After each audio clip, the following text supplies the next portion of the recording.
Hello, beautiful friends. Happy Treasure Tuesday. Happy spring equinox.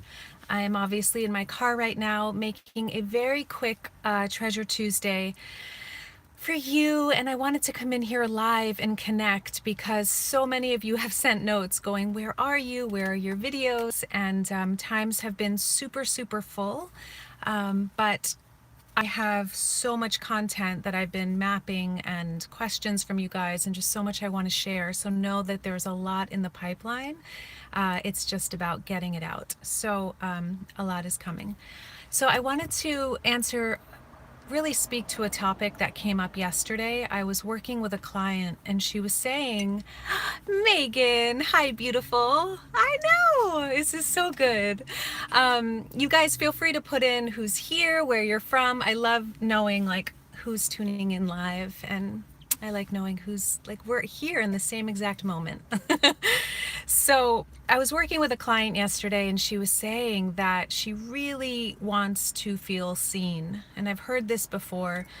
She feels like she's invisible. Avia, awesome. Hello, Liran. Hi. Oh, it's so, so good to connect. So, I've gotten this comment a lot where people are just like wanting, oh, you're in Colorado. Are you in Boulder, Megan? I get this comment a lot from people like wanting to be visible, but feeling like nobody's really seeing who they are. And hello, Jesse. So I'm going to get really distracted if I keep looking at you guys, but I love you. That's all I'm saying. You guys, this moment is the spring equinox and maybe the autumn equinox if you're on the other side of the world, but it's such a powerful time to come out. So like really spring is all about bringing that bounty.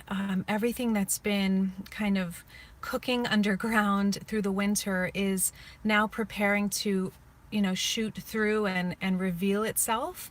So if you're in a place right now where you feel like you don't have a lot of momentum or there's nothing really growing in your life, we all have a lot of support right now, and it's a really powerful time to shed and release anything that's been in the way, right? So I want to speak to this question because it's in alignment with the spring equinox. So it's about visibility, about being seen. And I'm going to share a story with you. I've shared it before, but if you're somebody who feels like nobody really sees you or gets you, this is, this is going to be useful, like really helpful, because this totally shifted my reality when I was called out in this way. So one of the reasons that it's very difficult for people to feel seen and really gotten and to connect with others is when we are totally fixed on presenting a certain reality for ourselves, a certain mask that we wear. Yes, Melissa. And actually you'll appreciate this, Melissa, because this happened in Leonard Jacobson's retreat several years ago. Monique, hello. Oh goodness, it's 11:11. Your comment just came in at 11:11 from the Netherlands. So I was sitting in the front row of the Leonard Jacobson retreat 10 years ago. It was probably my second or third event with him. And I was sitting in the front row. This was prior to my transformation, and my hair was all done, and I was in this gorgeous dress. Oh, thank you, Dwan. That's so sweet to hear. I was all decked out, and I had this big smile on my face, and it was a meditation retreat. Like everyone's in yoga clothes. At that time in my life, I was totally hooked on the perfect image, and I was in this like beautiful, just colorful dress and presenting myself a certain way, sitting in the front row and like smiling from ear to ear the whole time. And Leonard walks in the room and he takes a seat right in front of me, right in the center of the room facing me, and the whole room is behind, I'm in the first row. And I'm like smiling to make sure he knows that I really appreciate every word he's saying, and like, this is all coming from anxiety and terror. Like, what if somebody sees that I'm anything other than grateful and happy and pretty and all the perfect things, right? Well, Leonard was the first teacher to ever not buy my bullshit, pardon my language, but my BS. And he looked across the entire room, as he always does when he first sits down, and he looked at each person and he makes sure that we're present. Usually in the past, when a teacher would meet eyes with me or anyone, and I was like, they would match me and they would be like, oh, it would affect them and they would smile. He did not. He did not. He just kept his true face, which was totally and utterly neutral. Inside, everything that had ever given me a sense of value, like to really feel that power, I felt suddenly powerless. I felt unseen. I felt disconnected. I felt like I didn't belong there. I felt crushed just because he didn't smile at me. Okay, this is 10 years ago. This was the beginning of being cracked open into the truth of who I am. And I remember feeling a pit in my stomach. I really didn't want to be there. I felt like I didn't belong. And as the retreat went on, that feeling built and it built. I don't know if you guys have ever been at a retreat where you're just so angry or you're so isolated. You just want to get the hell out of there. That's when it's important to stay. That's when you're on the brink of like an amazing transformation. Well, a couple days later or later in the retreat, I finally just like raised my hands, because he only takes questions, or he only facilitates you when you're really cooking, like your emotions are up, and my emotions were really up, and I just raised my hand. And I just said, I don't feel like you see me. I don't feel like anyone here gets me. I feel completely alone. I feel isolated. And I feel like that throughout my life, like nobody sees me. And he said, Veronica, how can you expect anyone to see you when you only present one version of yourself? You're only showing us a small fragment of who you are.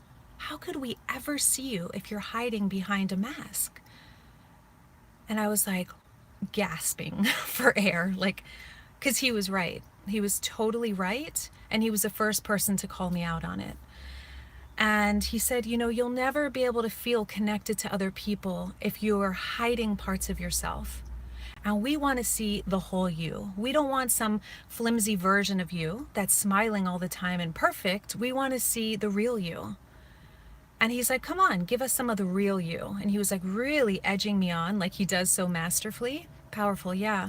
And he just started, prodding me, and all of this anger came up and all of this hurt. I mean, I was just, and he's like, who are you really mad at? Who are you really angry at? So that was the beginning of the journey, and all of this anger came up. Leon, I know you get this.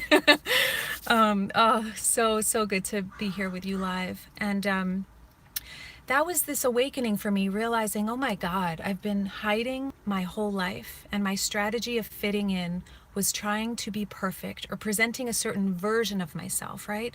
So the reason I share this story is for two reasons. Number one, if you feel like someone you love or strangers or everyone or nobody gets you, it's likely, it's worth investigating, especially today on the spring equinox. Is there some side of you, some facet of you, or emotions that you carry, or different parts of you that you hide, that you would be terrified if anybody saw? For me, it was the rage and the anger and the depression and the anxiety and the awkwardness, the fake. God, so many parts of me that through the journey with Leonard Jacobson's work started to come out more and more.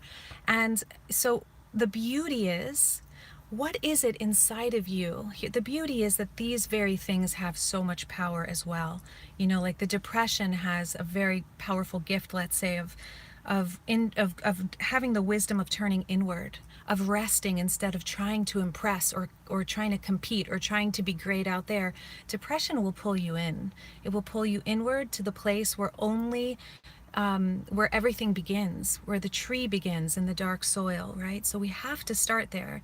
The awkwardness, has the gift of being quirky and unique and, relatable. There's just so much power in the things that we hide. So is there a part of you that you've been hiding? And is it possible that it's very difficult to be seen when you're only wanting to be perceived as whatever it is you fill in the blank? Successful, lovable, beautiful, perfect, etc. Don't move the mountains, let the mountains move you. Beautiful. Yeah. So another reason, the second reason I'm sharing this is because this client I was working with yesterday, she said an honest and valid request and desire to be seen. What I shared with her is to, maybe it's the wrong question, like how can I be seen more? Maybe the question is how can I see clearer? How can I see? Because very likely, if we're so consumed with being seen, we're never actually seeing the people who are right in front of us. Because we're so busy judging them, sizing them up. Oh, I like that. I don't like that. She must be feeling this. She must be feeling that. He's doing that. Instead of just dropping the commentary, breathing, and seeing the person or the thing that's right in front of you. It's opening that, it's not just true seeing, it's also true hearing, true sensing, true tasting, true smelling. It's really activating all those senses and fully being here. And it's this lifestyle of coming back to true seeing again and again. So if you're somebody who really wants to be seen, it might be worth asking the question, am I seeing right now? And what I mean by that, it's not judging, it's not sizing up or comparing or any of that. It's, am I seeing? Instead of, oh, there's Veronica, she has brown eyes and brown hair, she, whatever it is, it's just seeing the essence behind this Veronica thing. Seeing the essence, feeling the heart, feeling the temperature, feeling the sensations in your own body as words flow through, tuning into a dimension that is not found in the thinking mind, and it never will be. And here's the thing, the final thing I'll say, it's like, if somebody is really seeing you, and this like cracks my heart, we'll never really know if somebody's really seeing us if we're locked in here wondering about what they're seeing. Like, what do you see? Do you like what you see? Are you seeing something beautiful? Are you seeing something ugly? Do you think I'm intelligent? Do you think I'm stupid? If I got wrapped up in worrying about or thinking about how you see me, I would never be able to reveal to you who I really am and the gold that's sincerely inside of me that's here on this planet to be shared. So, to wrap this all up, if you really want to be seen, number one, is there anything inside of you that you've been ashamed of? And if so, reveal that at least in your own journal, within your own heart. I really needed to hear this. How does self-worth and self-esteem play into this? Every which way. Let me check the time because I have an appointment. What time is it? I don't know. Let me start the car for a sec. Hold on, guys. I don't want to be late. So self-esteem and self-worth is hugely tied into this because our self-worth, if we are basing our self-worth on what somebody else is seeing or how they're perceiving us, then we're never going to feel our true worth. Our true worth is, you can't earn it and you can't have it taken away. You just are worthy. So when you are tapped into that reality, your self-esteem skyrockets because you're no longer dependent on somebody else telling you that you're worthy or they like you or whatever it is. I posted something, I'll get to the last two things, that wrapping this up, but to speak to the self-esteem piece and to speak to like the total and utter sheer liberation, I said on Instagram yesterday, when you realize that not one thought you think is true, life becomes way more enjoyable. When you realize that not one thought you think is true, life becomes really enjoyable. When you realize that not one thought you think is true about yourself, about others, life becomes way more enjoyable. And I would add to that, self-esteem, self-confidence skyrockets. And that is the reality. And so a lot of people sent me notes like, what does that mean? Can you elaborate? I'll make another video on that, but it's tied to this. It's tied to the second piece of this. To truly be seen, it requires truly seeing. So the first thing is, right, to anything you're ashamed of, reveal it, at least in your own journal. The second thing is to see, become a seer, really see life without all the commentary that can really muddy what we're seeing. And I don't know, was there a third? I totally forgot, but I want to recite this quote again.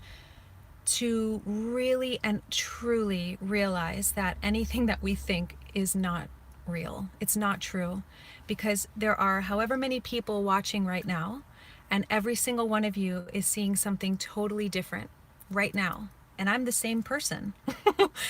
All of us could go to New York City right now, or we could go meet Megan in Colorado, and all of us would see something totally different.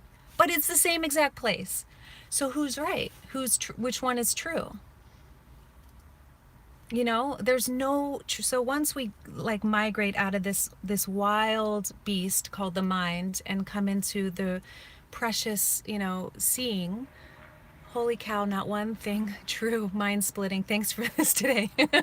I feel that you just got that really, really good. Yeah, mind splitting and heart can bloom this spring when we relax out of the mind, like everything that we're here to create in this, especially this time of year, everything that's meant to shine through can, when we clear the field, tend to the field, like really uproot, clear, and prepare the land, prepare our own bodies, our own selves for what source, what spirit, whatever you want to call it with a capital I, has intended to bloom for us this spring. So I'm committed to seeing right now and seeing today, going into an appointment with an amazing mentor. I choose to see her with clear, loving eyes. And I love you guys with so much of my heart, with all of my heart. Oh my goodness, Susan's here. Melissa, I really am working on seeing myself. I'm sharing more of me than I ever have before. So good. And yes, we can apply it to ourselves. Like I did with my client yesterday. Look in the mirror at your own eyes. And rather than going, oh, there's this on my skin or that, look in your own eyes just for 2 minutes following this video, or into your smartphone at your own eyes. Like turn the camera on you and notice what you see. See that essence that's deeper. I love you guys so much. Happy spring. And here's to breathing deeply and knowing that we don't know anything. And there's great freedom in that. I love you. Mwah. I will see you guys soon. I commit to doing another live stream this week, so I'll see you very, very soon. Okay. Mwah. Ciao.